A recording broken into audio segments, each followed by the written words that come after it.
provide your permission to continue. And now I will introduce our speaker, Mr. Zachary Kellenborn. He is a research affiliate here at START with the UWT as well, a policy fellow at the Schar School of Policy and Government, a U.S. Army Training and Doctrine Command math scientist, and national security consultant. And his work has been published in a wide range of peer-reviewed, trade, and popular outlets, including Foreign Policy, Slate, War on the Rocks, and the Non-Proliferation Review. And Zach, I think now you can take it away and provide us with your thoughts. Thank you very much, Steve, and thanks for the folks at START for setting up and organizing this. So today I'm going to be talking about swarms of mass destruction and the question of whether drone swarms are weapons of mass destruction. So since pretty much the dawn of humanity, we've been making weapons. It started out as sharpened rocks attached to sticks, moved on to bows and arrows, swords of bronze and iron. Eventually we came to gunpowder and cannons, and eventually tanks, aircraft, and eventually atomic bombs. And throughout this long history, the fundamental rationale about why we make weapons has always been the same. We make and build weapons to protect ourselves, those we care about, and the broader nation. Now, of course, states have differed a little bit in how they interpret what constitutes their own safety and security, but nonetheless, the principle has been essentially the same. But in the past about 100 years or so, we've come to realize that certain weapons cross the line from being tools of our safety to actually making us less secure, where they simply are too powerful and too uncontrollable to be shared and used on the global stage. Most notably, weapons of mass destruction. So chemical weapons such as sarin gas, mustard gas, and other types of weapons, they may because their gases, a bad wind may spray them in the eyes into a civilian population or into one's own friendly soldiers. Likewise, a contagious biologic weapon may spread all throughout a population, as we have very obvious and clear examples going on right now. And with nuclear weapons, the damage is so significant that you're wiping out an entire city. And so there's been major global movements and policy work to recognize and move back from these weapons. Now we're increasingly entering a new era of weaponry where we have the creation of drones, artificial intelligence, hypersonic missiles, weaponized technologies like synthetic biology and 3D printing, as well as the potential development of cyber warfare. But that same question still hasn't changed. At what point do these weapons go from making us more secure to making us less secure? And so today I'm going to be focusing on one particular aspect of that, drone swarms, and whether they should be treated akin to these previous weapons of mass destruction. Oops, next slide. So the bottom line is I'm going to argue that a certain subset of drone swarms, specifically armed, fully autonomous, and I'll get into a little bit more about what I mean by that later. But in this case, I'm mostly referring to self-targeting and self-mobile drone swarms could be classified as weapons of mass destruction and consequently deserve many of the policies and treaties and norms that have come across been used for traditional weapons of mass destruction. And I also think there's a very real need to adopt proactive policies to reduce some of these global risks coming from potentially rapid proliferation, because as I'll show, this technology is really not all that complicated. So the potential global proliferation risks are real.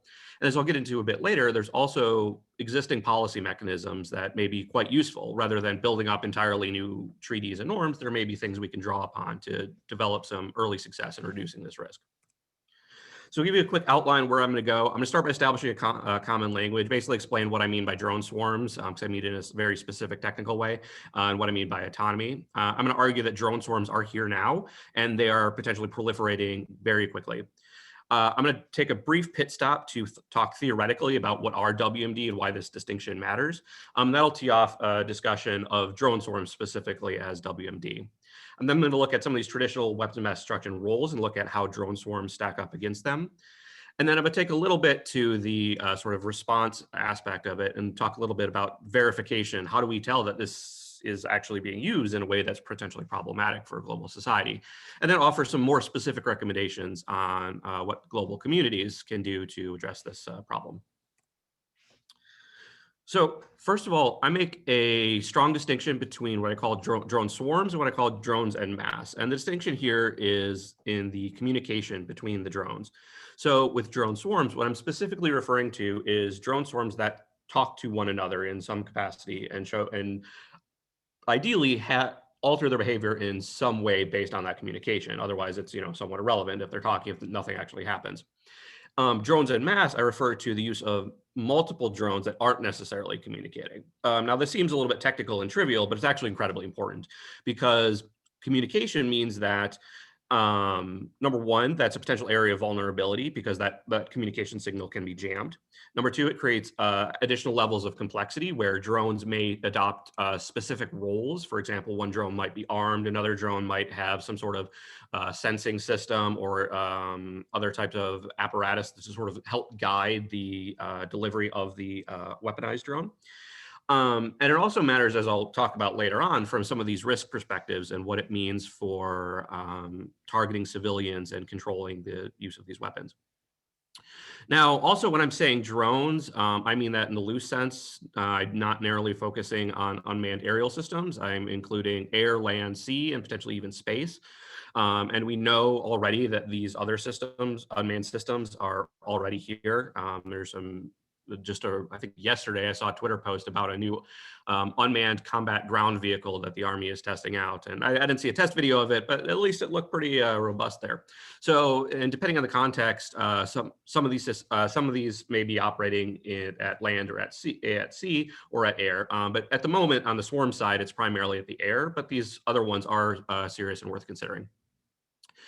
Likewise, the degree of autonomy is variable, but it's going to have to increase at size. So let me explain what I mean by autonomy.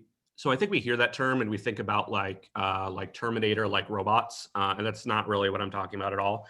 I use autonomy specifically meaning the types of capabilities that are done without levels of human control. Which means that autonomy is really not a complex thing at all. In fact, you don't really need any level of advanced technology in order to have a basic autonomous system. So you can imagine, for example, that you have just a drone sitting at your dining room table, which is I'm currently sitting at my dining room table. And you have that drone hooked up to like just a big red button that just says like go or something like that. And when you press that button, the drone flies 6 inches in the air, hovers for 2 seconds, and then comes back down. Now, there's no human control on that. I'm not telling it to go up or do any of those particular activities. It's everything it does without any level of human control. What it does is, of course, pretty meaningless. I can't really think of any particular example where a drone that hovers for 6 seconds and then comes back down, or goes up 6 inches and then comes back down, is particularly useful. But the point being that there's a high degree of variability within autonomy, and it may be something incredibly advanced, like an artificial general intelligence or super intelligence or something like that. But it really doesn't need to be. We're really talking about simple systems here, and that simplicity means that already basic autonomous systems are available, and not just like your typical Roomba, but already just off the shelf. You can buy drones for about as much as my laptop costs. That can do, for example, waypoint navigation, where a drone will go from point A to point B to point C based on GPS locations without requiring any like physical human controls of like joysticks or anything like that. Now, at scale, there is a need to, particularly when we have large, massive numbers of drones, there is a need for these higher degrees of autonomy. That's again where that communication element comes in. Because the human brain simply can't process the amount of information. So if we talk about, say, 1,000 drones or 10,000, or even as we'll get into, the Navy is thinking about drones on the scale of millions, you simply can't have that level of control. So there has to be very high degrees of autonomy, simply manage the complexities of what you're dealing with there. So drone swarms are here and they're proliferating rapidly. So my favorite example of this is in 2016, the US Department of Defense launched 103 Perdex drones from, that's a typo, it should be 3 separate FA-18 Super Hornets. So each of the Hornets, sent out, I think it was 34 or whatever, drones, and they formed it in the battlefield. They collaborated using a collective brain, and they moved across a theoretical, hypothetical battlefield, and then formed up in a formation at the other end. Now, this was 2016, and that technology, again, these were true swarms. They were communicating, they were collaborating. They were unarmed, and they were meant more for like intelligence purposes to collect information about what's going on in the battlefield. But certainly it would be fairly trivial to simply put a little bomb on these systems. You would need to change some of the programming to get it right. But again, this was in 2016. And as we know, a lot of research and development happens behind the scenes. So it may very well be much more advanced now. But I think what's far more notable than the fact that this was successfully tested is actually who designed it. So the Perdix drone was actually created as part of a capstone course at MIT, and it was actually made by students. These are Massachusetts Institute of Technology students, so they're of course among some of the brightest students, but at the end, like, they're still students. They aren't working with multi-billion-dollar defense budgets to, create the latest and greatest technology like we have with like the F-35 or F-22. These are students, and they've made a, potentially significant, innovative, weaponized capability that can be weaponized. And consequently, what we've seen already, there's been a huge number of actors that are already developing swarms. In fact, there's been some discussion on Twitter with other journalists, or with journalists and other folks who follow this, that like they simply can't keep up with these developments because they're just happening so often. Now, just in the past few months, China's demonstrated a recent swarm. Netherlands has been developing a swarm for doing sea mine demining operations, rather. That's a combination of I believe it's like a large boat that's also connected to a couple of smaller unmanned boats, as well as incorporating some aspects of working with flying drones as well. The United Kingdom has launched some projects. Spain has launched a project around for intelligence collection, swarming. Oh, I realized I forgot to mention. Perhaps one of the more significant ones is India recently tested off at their, I think it's Army Day parade, what they described as a swarm of 75 drones. It's not clear, and I'm a bit skeptical that it's actually a true swarm, but nonetheless, but the person who was moderating it made very clear that their intentions are to scale up to 1,000 drones and operating independent of human control. The United States has also announced a few. So what you can see is, like, just in the past few months, there's been a very wide range of growth. And that's been coupled by a much broader interest in unmanned combat vehicles generally, following the conflict in Armenia and Azerbaijan, where Azeri drones prove extremely effective against Armenian systems, to the point where within a couple, I think it was months, a very short amount of time, Armenia surrendered, and it is very problematic, to the point where protesters, I believe they stormed the Armenian parliament and assaulted the speaker of parliament. So there is they wouldn't have done that. Armenians would have surrendered unless they very much had to. And very clearly, states are already seeing this potential following that conflict. Ukraine, for example, I can't remember if they purchased or just asked to purchase the same systems that Azerbaijan used against Armenia. So this is spreading incredibly fast, and there's potential major growth. So the U.S. Navy at the Naval Postgraduate School is running some projects looking at what would happen if you had literally 1 million drones that are all operating at sea, in the air, and undersea, all operating together, both offensively and defensively. That's like very, very early modeling things. And I think drone swarms are here. Something like that is certainly not coming anytime soon, but is something we very seriously need to think about and start building proactive policies towards. So, as I said, we're going to take a brief pit stop around more conceptual issues of weapons of mass destruction. So, Seth Karras over at National Defense University did what I think is probably the most authoritative look at what constitutes weapons of mass destruction. He inventoried and analyzed basically every definition of weapons of mass destruction that's been issued. I found quite a lot of them, but he argues that the most authoritative one is coming from the 1946 UN General Assembly, back when we were just starting to grapple with some of these issues from uncontrollable, massively powerful weapons. And so I'll just read this here because I think it's important. WMD are explosive device, or sorry, my screen is getting in the way, are atomic explosive weapons, radioactive material weapons, lethal chemical and biological weapons, and any weapons developed in the future which have characteristics comparable in destructive effect to those of the atomic bomb or other weapons mentioned above. So what's noteworthy here is that the original definers of this term recognized that there was no reason to believe that we should limit these weapons to just these traditional weapons of mass destruction. Yes, those weapons have understandably been the focus of much international discussion and concern, but that's because historically that those have been the weapons to be concerned about. And so, new weapons such as drone swarms, as well as there's been some arguments about cyber weapons as well, may potentially meet the same definition. Now, I think this goes beyond just an academic debate of classification. I think how we use this term and what it means for policy is actually quite significant. So there's been a lot of discussion within like think tank and academic communities about this terminology. And a number of folks have argued that, we really need to just abandon this entirely because these weapons are technically very distinct. So like a chemical agent is a gas, a biological weapon is a living organism. The types of effects that they have are very different.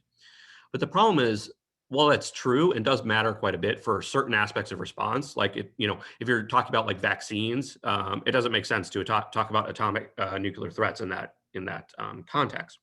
But it might make sense to talk about, say, some of these biological weapons. But where I see this term as particularly valuable is as a broad non-encounter proliferation policy package.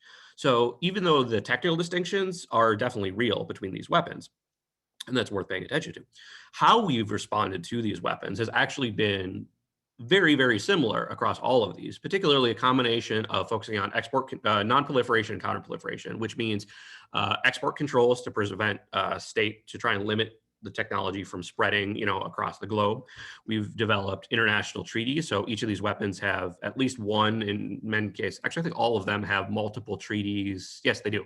All of them have multiple treaties preventing their spread and proliferation and use in some capacity. Now, there's quite a bit of argument over nuclear weapons. Particularly, there's been a big new effort to bring down to what's called global zero, where we basically have no nuclear weapons anywhere. There's been quite a lot of pushback and resistance from states that have nuclear weapons.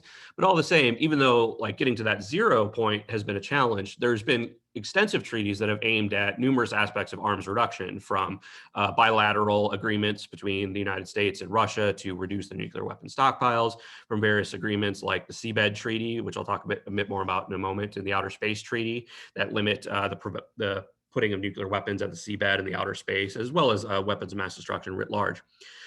And beyond that, there's also the potential for economic, diplomatic sanctions in the event of usage, as well as the potential use of military force in response to particularly egregious uses. So I think we can see this issue particularly illustrated in the recent conflict in Syria, and I suppose technically ongoing. So in 2013, there was extensive concern about the use of sarin gas and other chemical weapons by Syria against rebel forces. And so there was a broader discussion at the same time about, to what extent the United States and global community needs to intervene, because it was a really messy situation going on there. So what was particularly interesting is in 2013, I can't remember if it was 2013 or 2014, the Washington Post conducted a poll to try and gauge what is American support for getting involved with this conflict. And they found pretty clearly the vast majority of folks were really hesitant.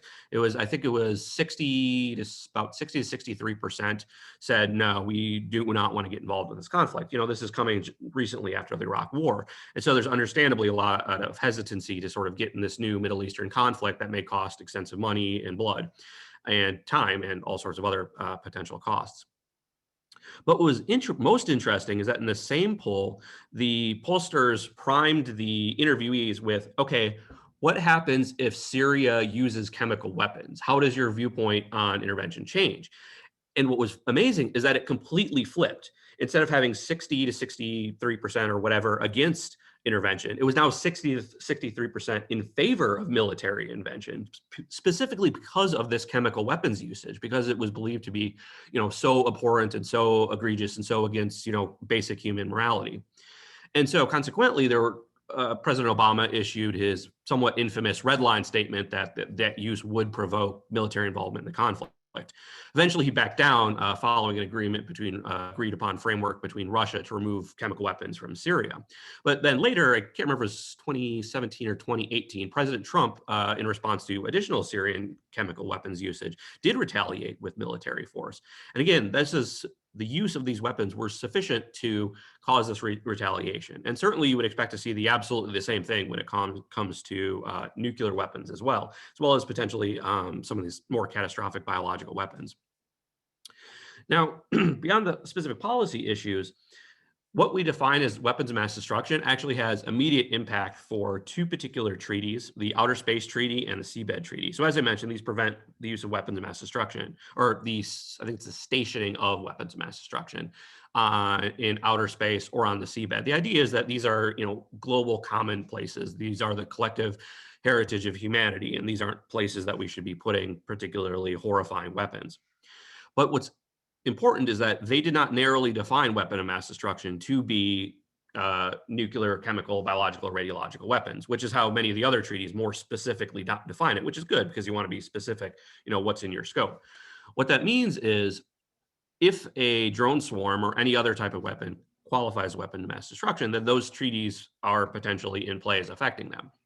So there's very real policy implications for how we define and what we use under this category. Now, turning to specifically back to drone swarms, there's a few issues here when it comes to drone swarms. So one of the biggest, I think, is simply that the scalability of these systems.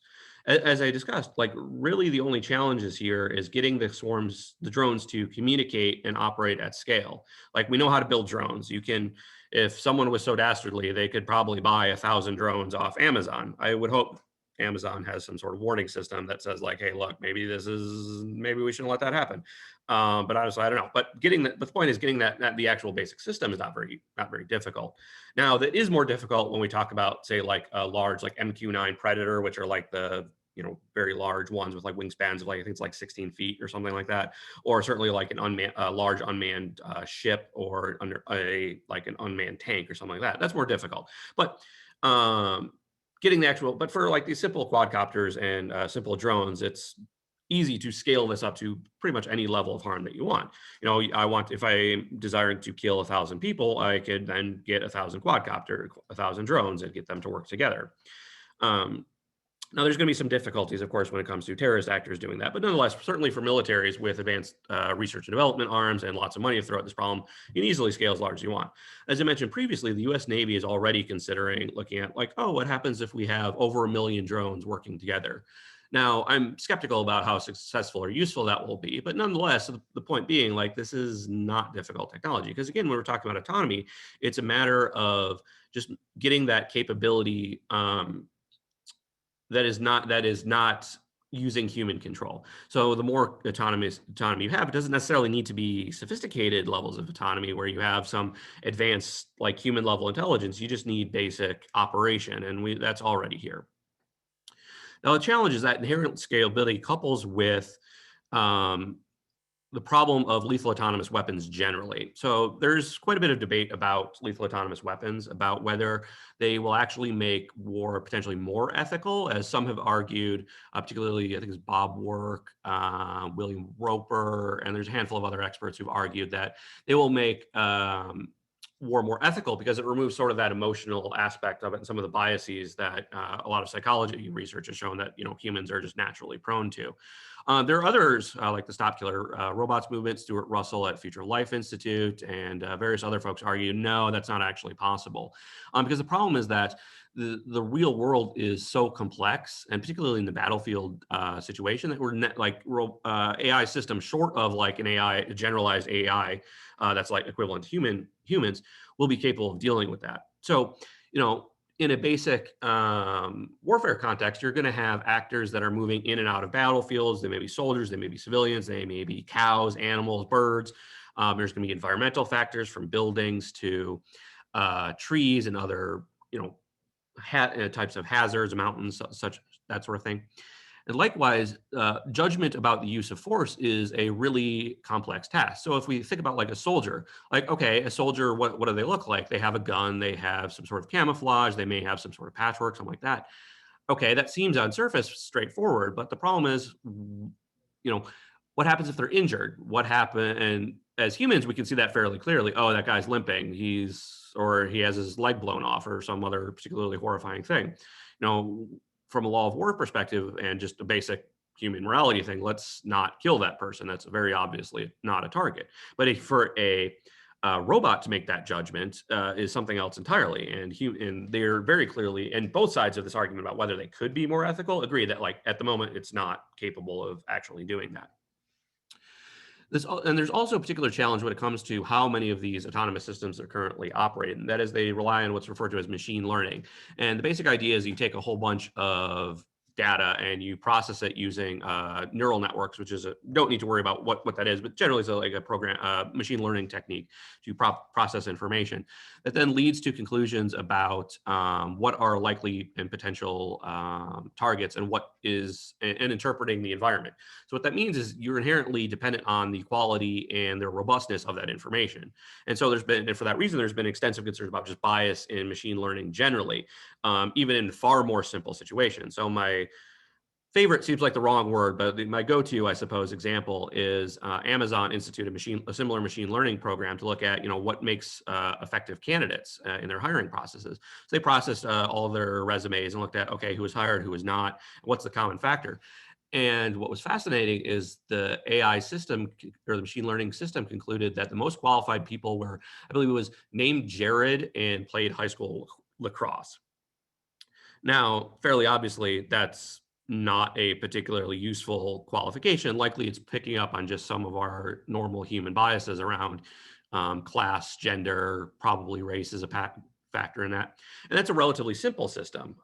But the battlefield is much more difficult. And what is more, swarms worsen that problem even more in three ways. So first, we have more opportunity for mistakes. So even let's say, the more optimistic folks are right, and you reduce your error rate really small to say just 1% chance of error. But if you multiply that over 1,000 autonomous drones, that's a much more significant problem, and you still have a very real error chance there. What's more, you potentially have risk of cascading error. To go back, drone swarms are communicating, which means that if a risk or an error is communicated across that swarm, an error in one may lead to an error in all 1,000. Likewise, there's potentially for emergent error.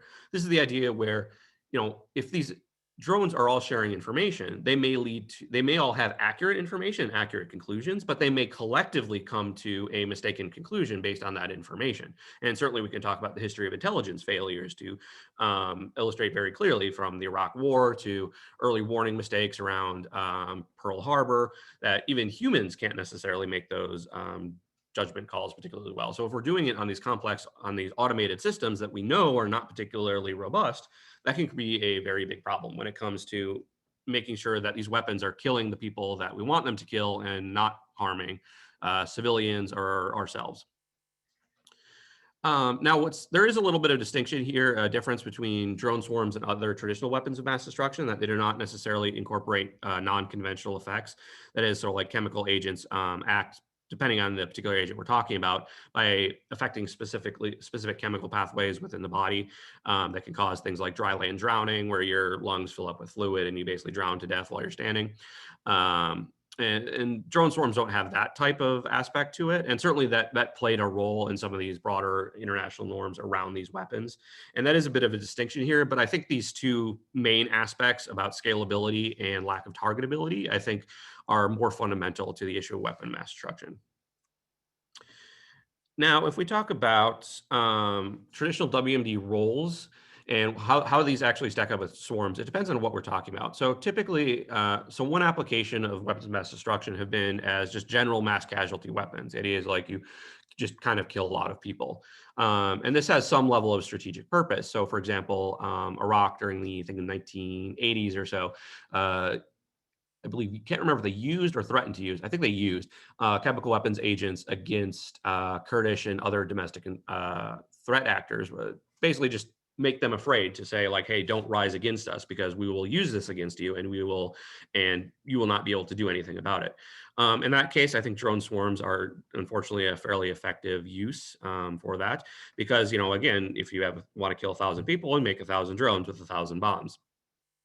And I think there are some particularly egregious uses where a nefarious regime may combine this with, say, facial recognition or other types of targeting detection technology and sort of reverse that bias in favor of some horrifying attempt at like genocide or other type of problematic behavior. So in that case, I think drone swarms are likely to be quite useful, unfortunately. I think there's also potential for use as strategic deterrence weapons. So, in a traditional weapons of mass destruction context here, the idea is basically you threaten an adversary with abject destruction in order to prevent them from taking some behavior. So, like the United States and would threaten Russia with nuclear retaliation in the event that Russia tried to invade Europe. So, the idea is to sort of prevent this behavior, for some undesirable behavior from happening. I think drone swarms are not going to be particularly effective in these four large states, at least because like once you have nuclear weapons are far more reliable. There are a number of defenses in development for drone swarms, from lasers to jamming the signals that go up to the drone, to jamming that inter drone communication, to conducting cyber attacks to mess up how these systems operate, to just shoot them with a rapid fire machine gun or a laser or something like that. But I think where there is a potential concern here is around some of these smaller states that don't necessarily have robust like nuclear capabilities or other strategic deterrents, where this may actually be extremely effective. Again, to go back to the Armenian Azerbaijan case, where Azeri drones were completely devastating to the Armenian ground forces and their broader military. Having Azerbaijan with some sort of massive drone swarm capability would probably be a pretty significant strategic deterrent weapon. Weapons of mass destruction have also been used as assassination weapons. So Project Coast in South Africa, during apartheid South Africa, created a number of chemical and biological weapons for this purpose, where they would like poison cigars and milk, and I think there were poisoned cans of beer as well. The idea being that they wanted to kill off some of their domestic opponents who were concerned about the white supremacy that was controlling that country at the time. I'm a little bit skeptical about the potential of drone swarms for this for militaries, primarily because some of the more advanced powers are going to have a lot of options for this. And when it comes to drone swarms, one of the challenges you get is, it's kind of obvious that a large swarm is coming at you, and especially because many of these current quadcopters have a very loud buzzing sound, that there is that I don't know how effective that would be. And so there was already an example of this in, I think, 2018 was an attempted assassination on the Venezuelan prime minister, I believe. Thankfully, it was stopped. But this might be the exception for terrorist organizations who don't necessarily have advanced assassination weapons, particularly because what drone swarms, as well as to a lesser extent drones en masse, allow is basically just throwing large numbers of drones at a particular target until it's overwhelmed. And if my goal is to say, or if their goal is to say assassinate a hated head of state, you don't necessarily need to hit with all 20 or whatever drones. You just need one that manages to get through the defenses. So the more you throw, the more successful you're likely to be. And some of that risk may be offset, the risk of early defense may be offset simply by larger numbers.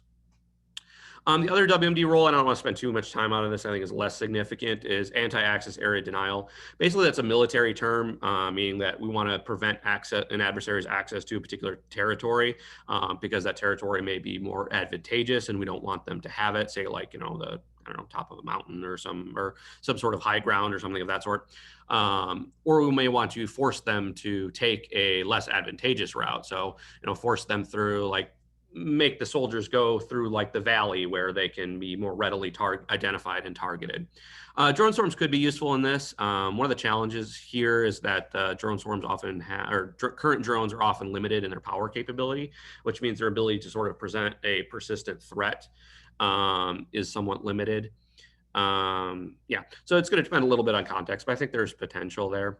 But I think particularly concerning, again, is this mass casualty issue here. And that's, I think, a big part of the rationale as well for some of these bans on particularly chemical weapons, biological weapons, is that concern that really they're mostly useful as mass casualty weapons. So I think one of the positives, though, is on verification. So besides the policy package that I mentioned earlier around sanctions and export controls and stuff like that, there's also a big focus on verifying what states are actually doing and developing, because given that many of these weapons are designed to protect state security, there is some incentive to cheat or do other activities. And I think there is And that's often a challenge when we talk about broader bans on autonomous weapons, lethal autonomous weapons, because as I talked about in the beginning, autonomy is really about capability, and it may not necessarily be obvious at all that this is an autonomous system, because it's often that autonomy is based in the design of the code, and it's not like an adversary is going to, or a state is going to like reveal their complex military code about how their system works. So that's going to be a really tough challenge. There have been some recent ideas about how to do that I think are interesting, worth pursuing, but nonetheless, it's a really tough challenge. Now, the difference with swarms, though, is they must have significant autonomous capabilities, particularly when we talk about these larger swarms with like 1,000 armed drones or more than that, simply because humans cannot have any meaningful control over that. What that allows is that, okay, if we see an actor using that size of capabilities, we can then verify like, oh yeah, that's very obviously drone swarm given the amount of capability, and we can say like look at just the video, and if there is some, or satellite imagery or other types of intelligence, say hey look, there's so many drones, this is clearly a problem here. And ideally there may be, let's see, yeah, and what that allows is create opportunities for, rather than pre-attack verification, where we sort of go like in the chemical weapons convention, where states conduct inspections of chemical facilities to make sure they're not producing bad things. You may allow opportunities for post-attack verification, where these are used, and then you can then respond. And there's potential other opportunities beyond simply the number of drones, but digital forensics around fallen drones. So if part of the purpose of drone swarms is sort of to throw a bunch of drones at a target and just hope that you'll just sort of overwhelm the defenses by just going and going and going, you're necessarily going to have large numbers of drones that are going to have fallen, which means you can then examine those drones and look at the code themselves to see, all right, how is this operating? Who is potentially responsible for making this? What other types of information can we see about how this operates? And then potentially assign a attributor and then punish or take whatever action is necessary. Likewise, is the importance of speed. So there's a recent article that the U.S. military is really concerned about drone swarms, in part because of the problem of speed, where there are just so many targets, and that creates strong incentives to move towards higher levels of autonomy. And it also means that there are potential to use the movement towards faster and faster responses as a way to judge autonomy, simply because if humans have always had some limited reaction time between recognizing that something's going on, processing it, and then reacting to it. One of the advantages of artificial intelligence type systems is that they respond much more quickly. Folks talk all the time about the lethality at machine speed, meaning just extremely fast processing that humans are capable of, which means there may be opportunities that if swarms are operating at these very high speeds where humans couldn't possibly react in time, that may be, again, evidence in support of there is very high levels of autonomy within these systems. So what this means is that I think there are potential avenues to reduce these risks and assign attribution. Now, when it comes to specific response policies, I think there's a few things that could be done. So the biggest is to simply declare that, to have states declare that these particular weapons, armed, fully autonomous drone swarms, are weapons of mass destruction. That would start building towards some of these international norms and treaties to recognize that we need to treat these weapons as equivalent to some of these same risks that we've experienced with chemical, biological, radiological, and nuclear weapons. And that would also kick in those two treaties I talked about previously, the Seabed and the Outer Space Treaty. Now, there may be some need to sort of distinguish and discuss in the context of those particular treaties, depending on particular states' views, because I think those treaties do have a lot of advantage beyond drone swarms. And we certainly don't want to use drone swarms as a way to push people out of those treaties. That's definitely not the intention. But nonetheless, I think exploring it in that context is important. I think there's a need to investigate and invest in some of these post-attack verification measures, to what extent that issue of speed can be useful in inferring autonomy, and how might we actually go about that from a purely technical perspective, and how might we, say, analyze video of a conflict or usage to figure out, to understand swarm usage. I think and as well as some of that digital forensics capability. I think there's a need to have a global conversation about the potential for economic sanctions, diplomatic sanctions, and potential military intervention. Under what conditions might we consider this useful? Targeting a couple drones at a very clear military base that is probably not much of a concern from a global security and risk perspective. Let's say, launching 1,000 or 2,000 drones to slaughter a civilian population is a little bit more concerning and hopefully obviously so. I think global discussions around lethal autonomous weapons need to very much expand to incorporate swarms. I think too often these discussions have been focused like in very generalities about lethal autonomy in general and why that's bad, but have, I think, not really gone to like what are the specific cases where this is bad. And the specific mechanism I think needs to be expanded is there's currently discussions on the UN Convention on Certain Conventional Arms around new measures to restrict lethal autonomous weapons. I think they need to develop a working group specifically to discuss these risks related to drone swarms, military aspects, ethics. How do they interact with these broader autonomous weapons, and what are potential avenues to reduce some of these risks? I also think there's a need to incorporate drone swarms specifically into existing areas of international treaties, specifically UN Security Council Resolution 1540 and Missile Technology Control Regime. For folks who aren't familiar, UN Security Resolution 1540 requires all countries or all signatories to, actually I think it's all countries, to establish various laws and regulations around the possession and use of chemical, biological, radiological, and nuclear weapons for in the hands of non-state actors. Basically, so it's counter WMD terrorism to make sure that you don't have actors trying to, poison large amounts of city or spread get access to nuclear fissionable material, though I think that risk is not super concerning for a variety of reasons. But nonetheless, there is a need to very real take action. I think that should be expanded specifically to include drone swarms.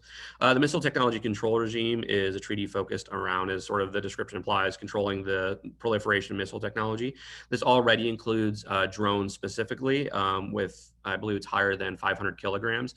I think this should be expanded to include multiple drones, because certainly if you have 5 drones that each carry 100 kilograms, that ultimately adds up to more than a 500 kilogram capability. Now, there may be other reasons that may not make sense to include in that particular regime, as that one's more focused around the delivery of nuclear weapons. But nonetheless, the discussion should be had within these forums about the incorporation of drone swarm technology.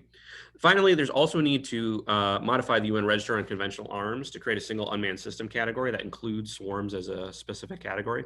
This is a register that basically monitors global arms trade so that we understand where weapons are traveling, so we can understand where the risks are, what can we potentially do about it, and where might they emerge.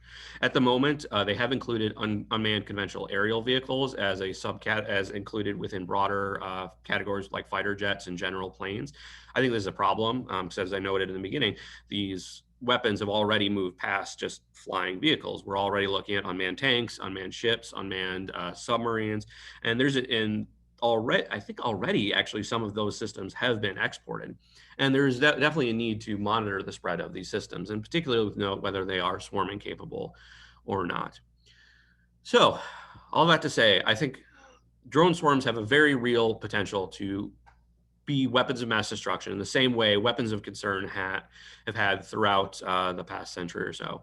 And I think there's fundamentally a need to have debates and discussions about these now, because these weapons are proliferating so rapidly. There's a need to have proactive discussions about how we can create and incorporate these systems into these existing measures and how we can reduce that spread.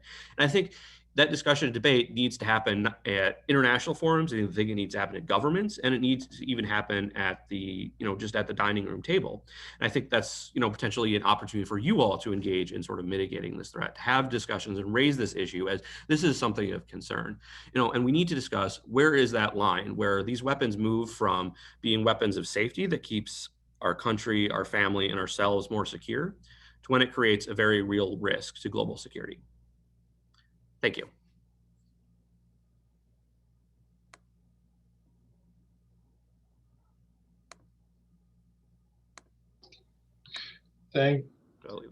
Thank you, Zach. I'll leave out my contact information. There you go. Thank you for the insightful talk. We do have a few questions from the audience. So I'll read these two. So you mentioned Perdix at the during your talk. One question was that other than that particular company, are you aware of other companies that are producing and competing in the swarm drone technology? Yeah, so I'm not aware at the level of specific companies. I'm aware at the company or at the country level. I think I listed them out earlier. There's a few folks in the United States that are working on these issues. There are folks in India. There's a number of UK programs. I know there's actually multiple US companies that are working on this. And actually, yeah, now that I think about it, there are multiple US companies working on this. Unfortunately, I don't remember their names, but there was David Hambling published a piece back in, I think, August, June, July. I don't remember exactly, but you can Google it, around the U.S. Request for information around to develop swarms that will be launched from a missile. And there were a number of respondents to that RFI, I believe, that were investigating and developing specific drone swarm technology. Okay, thank you. Next one from Adam Lowe. So would an individual drone be a WMD, similar to say one canister of sarin might be today? Or does it have to be a swarm to be considered a WMD? And if so, how can that be operationally defined? And I'm going to tack on a little bit to this question, just to say that we talked about WMD as a weapons of mass destruction, and so in this particular context, as Adam was mentioning, how do you feel about this? I know people talk about weapons of mass disruption rather than destruction. So if you could add on to that as well in your comments. Yeah, sorry, I missed the thrust of what your comment of what I'm adding on to. Sorry. Yeah. So his question was, does an individual drone be considered a WMD, like a canister of sarin is instead of a missile? Or does it have to be a swarm of some sort in your perspective? And how can this particular thing be operationally defined? Okay, I gotcha. Yeah, so I would not consider an individual drone to be a weapon of mass destruction. I think there's some potential when it comes to like drone with very high levels of autonomy and also very, very high payloads. But because it's individualized, I think that essentially just plays into the broader debate over lethal autonomous weapons and to what extent they can be individually. I think I would say there is potential there if the pessimists around the ability of lethal autonomous weapons to selectively target are correct, then I think I would consider. But because there's that uncertainty, I'm less convinced by that.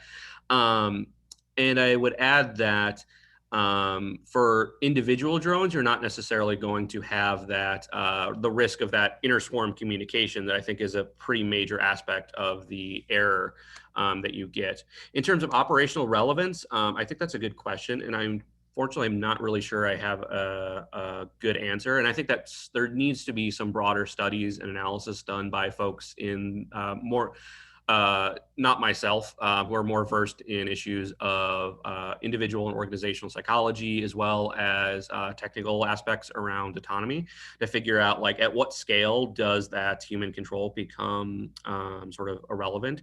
Like intuitively, I'm sure 1,000 drones would be the main limiter there. And there has been a number of studies, or there has been, a number of studies that have shown that that human cognition is the primary limiter to how many autonomous systems can be used at once. But exactly where that is, as whether it's 50 or 100 or 1,000, is unclear. And there's probably going to be a little bit of variability depending on person. And in terms of operational defense definitions beyond simply the numbers, I think it's that aspect of communication there that's particularly important. And I think looking at as well as the aggregate amount of payload, particularly armed payload across that swarm.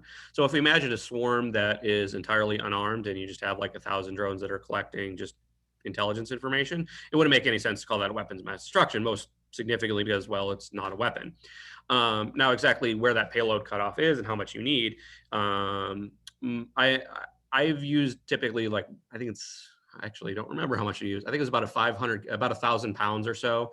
Is just a rough rule of thumb. The idea being there is you have 1,000 drones that are each have 1,000 grenades, as a pretty simple measure. But I think there needs to be studies analysis done, more particularly to figure out where is that. And to an extent, it's going to be a political decision, right?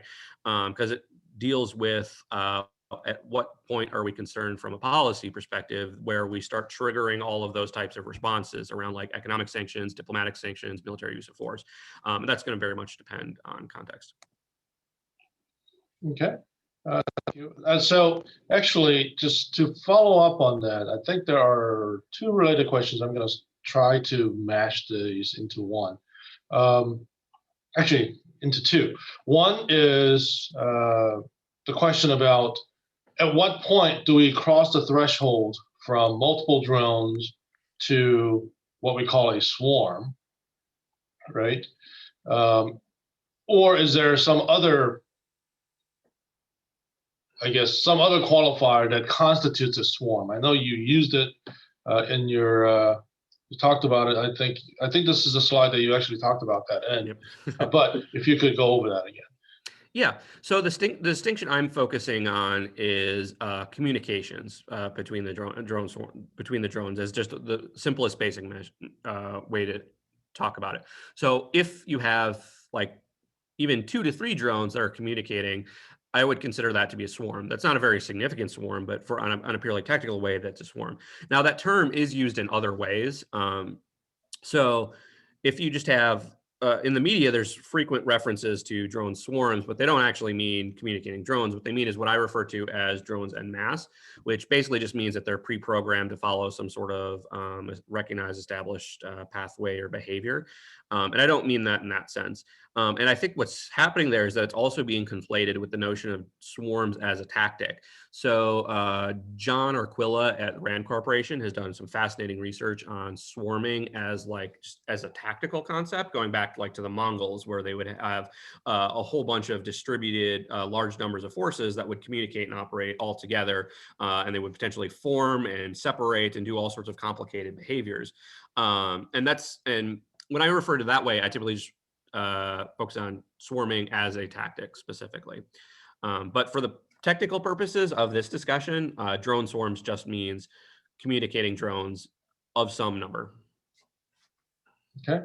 And a follow-up to that, and somewhat returning to our previous discussion about whether we can count, at what point do we count drone swarms as a WMD, and does number matter? Sort of the Adam's question previous to this. So the question now is, even if you only had 1 or 2 drones, does the payload then matter, right? So if the payload is of CBR material rather than, say, a explosive, then does that become a WMD type question in I the think modern sense, right? Yeah, so I actually have an entirely different talk that I gave a few weeks ago at Start on CBR aspects of drone swarming. But typically, I think about it doesn't really matter so much. It's primarily about scale and how it's used rather than the particulars of the material. So I agree that if you're talking about just like a couple drones usage, that doesn't necessarily make sense. But I'll note that even in the context of explosives, the Federal Bureau of Investigations does count explosives as weapons of mass destruction, at least in some usages. And that's in a terrorist context, that actually tends to make a lot of sense because often even traditional weapons of mass destruction aren't really that impactful in the hands of terrorists. So every so often you see like letters or ricin letters come through. And it always gets really big news. And yeah, that's concerning insofar as like ricin's a really bad thing. But often the actual threats are really not that significant because to be effective, ricin is not a effective aerosol at all. That is where like many certain types of chemical and biological agents spread very well throughout the air and go down to the lungs and cause all sorts of damage. Ricin does not work that way. If you like put it in someone's coffee, yeah, they're going to die. But just putting an envelope isn't necessarily going to create much risk at all. But it gets major attention and gets is very significant. I think understandably so because it's an attempt to kill someone using a particularly horrifying weapon. So even if it's not necessarily very successful, it's a deeply problematic thing.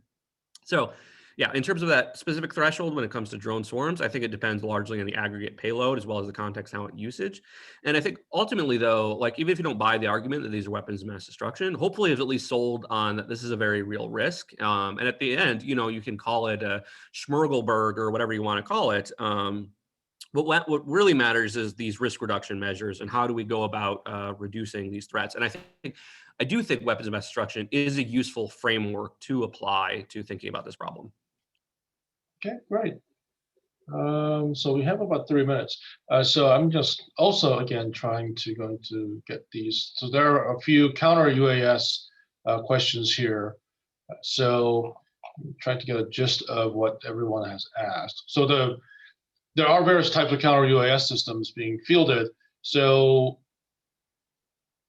how many of these, or how many of the counter UAS systems that we have fielded or are testing today, are you aware about whether they can be scalable to counter the swarms, and what approaches might be used for doing so by individual UAS? Yeah, so there's been some discussion about this, and I know that I think there are a handful of companies out there that are advertising some level of counter swarm capability. I think part of the problem, this sort of goes again back to that distinction between drones en masse and drone swarms. I think often when they're advertising counter swarm systems, they're really just mean like I can shoot down a couple drones at multiple drones at once, which really probably means that they just have a fast refire rate.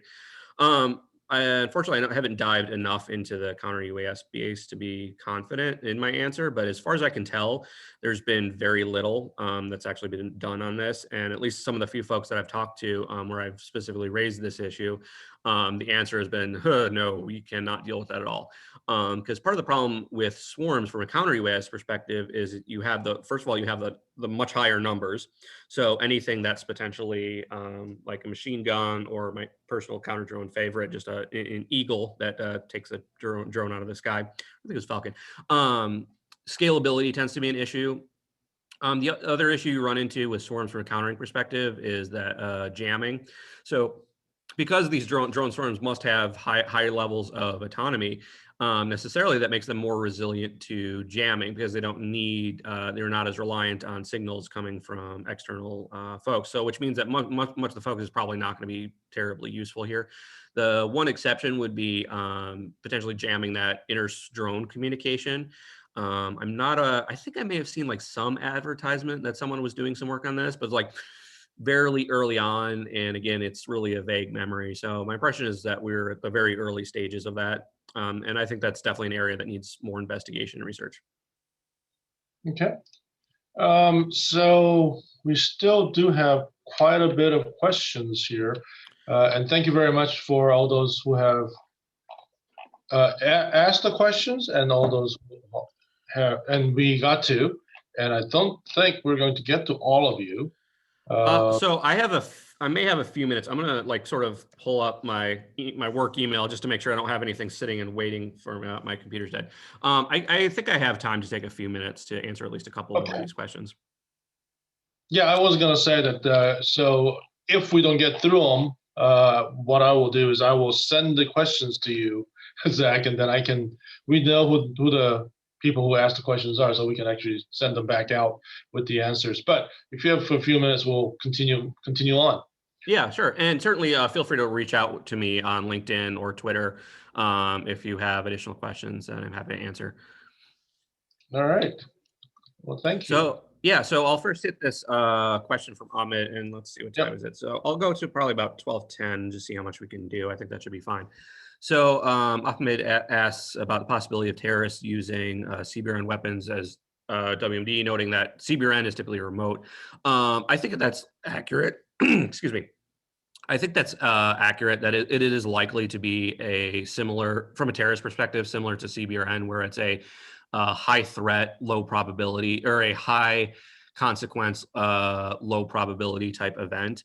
I think in that space, and actually just gave a much more lengthy talk about this to Interpol think last week, 2 weeks ago. Time makes no sense anymore. That I think in the terrorist space in the short term, what's more concerning is just the use of drones en masse, where you just have large amounts of quantity. And I think what's particularly concerning there is how they're used and what they're used against, particularly against um, certain types of facilities that may be more sensitive to creating harm. So like a chemical facility, like what happens if there's a drone attacks a vat of some chemical and cause a major release. Also attacks on aircraft, because engines and rotor wings are currently not, particularly among helicopters, are not well suited at all to getting hit by a drone. And we can already see that where just 2 drones in Gatwick Airport in 2018 were enough to shut down the entire airport for an extended amount of time and grounded thousands of flights. And there was no actual harm, but just simply because folks recognize that like this is a major security threat and something they can't necessarily do about. So in that space, I think in terrorist space, I think just large numbers of drones are more concerning than swarms, at least in the short term. Let's see. Yeah, I suppose I'll just go through briefly. Gerald Epstein asks whether drones need to communicate to constitute an autonomous swarm.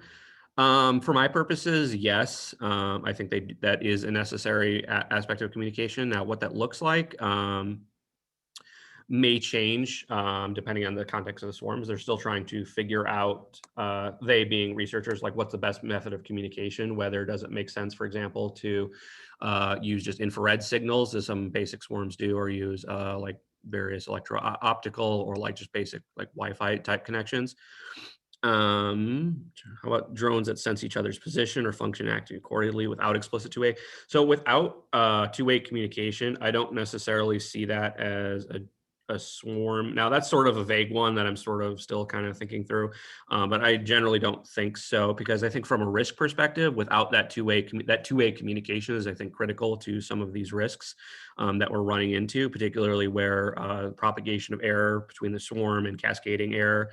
So yeah, I think there may be some technical debates about that, but generally my intuition is I probably would not consider just simply sensing another position to be a swarm.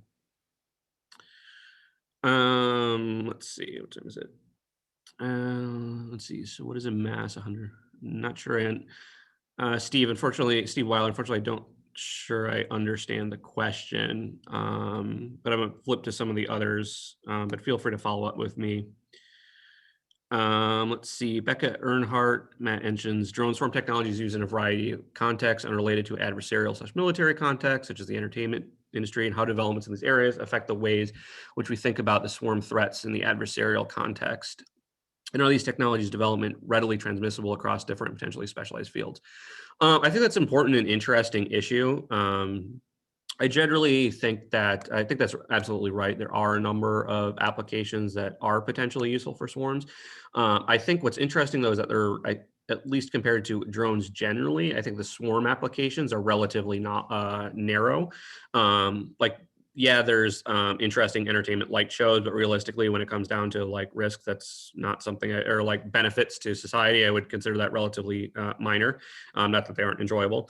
I do think the search and rescue operations following disaster are a really important and interesting use case for drone swarms. And I think those are worth exploring. But I also think those are going to typically be done by governments, right? Which means there's potential for regulation and carefully understanding like and transparency potentially around what these systems are and what they do. Because if we're talking about search and rescue swarm, that's not a military adversarial context. You don't need to worry as much about, sharing code and technical information about what this does.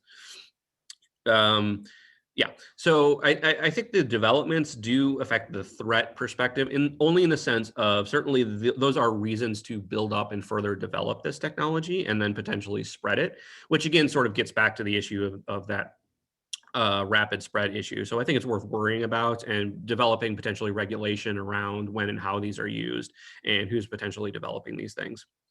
Yeah, I think there would need to move to a military context. There would need to be some additional shifts, most notably because, a search and rescue operation is probably not having drones equipped with bombs. I would certainly hope not. And certainly there may be some technical change, and not certainly there are not made. There certainly are some technical changes that would need to be done to accommodate that. States mentioned previously, how are they developing their drone/swarm program, and they're relying on commercial entities. To my knowledge, it's coming out of a lot of research, just academic type research and development, where a lot of the original type stuff. So like the Perdix drone that I mentioned earlier, it's coming out of Massachusetts Institute of Technology's work. There are industries, as I mentioned, I think in a previous answer, I don't remember what the exact names of them, but there are a number of commercial players who are increasingly developing this technology. I think a handful of folks in direct militaries are, and I think it's going to depend a lot about the state in question, how they sort of manage their defense industrial base, because certainly states may vary in the degree to which like their private industry is really actually private or really more of just an arm of the military broader research and development. A lot of work is being done now in countering unmanned systems. We're behind the power curve in the emergence of threat. UAS jamming is not working. It's all UAS. Cannot jam, shoot projectiles, nets in an urban environment. I think that's absolutely right. Because already, like, if you're talking about jamming, the problem is that your jamming is to particular frequencies that the drones are using to communicate. So an obvious response to that is, well, change your signals and use a different frequency to communicate, or use multiple frequencies. And that's obviously a concern with drone swarms, where you may have communications to different types of drones, to different drones. Let's see. Do I believe that, and final last question, do I believe that an understanding of how stigmergic behaviors operate around ant colonies that are defeated have application to feeding swarms? That's interesting. So for folks who aren't familiar, stigmergy is the idea that the way that like ants communicate, where they use like pheromones and like signals to alert other ants that like, hey, there's food here. So that the ant following sees that, oh, look, there's this chemical that says, hey, look, there's food. And then they see, okay, there's food. And then they release their own chemical, and then that sort of like piles on, and then you get like a huge grouping of ants altogether. When it comes to defeating, that's interesting. I hadn't really considered that. My intuition says it would probably be limited. The most obvious way that that could be applied, that jumps to mind, is if a drone swarm, an adversary drone swarm, is using those stigmergic behaviors to manage behavior, that a defender could try to manipulate that in some way by, spreading the false pheromones or whatever to direct it to the drone swarm to a different type of target, or manipulate it in some particularly negative way. Yeah, I think that's all of them. Wow, great. Thanks for getting through those. And you did it with 1 minute to spare. Excellent. Excellent. Well, thank you very much, Zach, for, as always, for your insightful presentation and thoughts. We look forward to doing some more of these in the future. Likewise. Thank you for inviting me. Sure. And thank you for everyone for attending and sticking in there with us. And we'll hope to see you all back in our next session. Take care.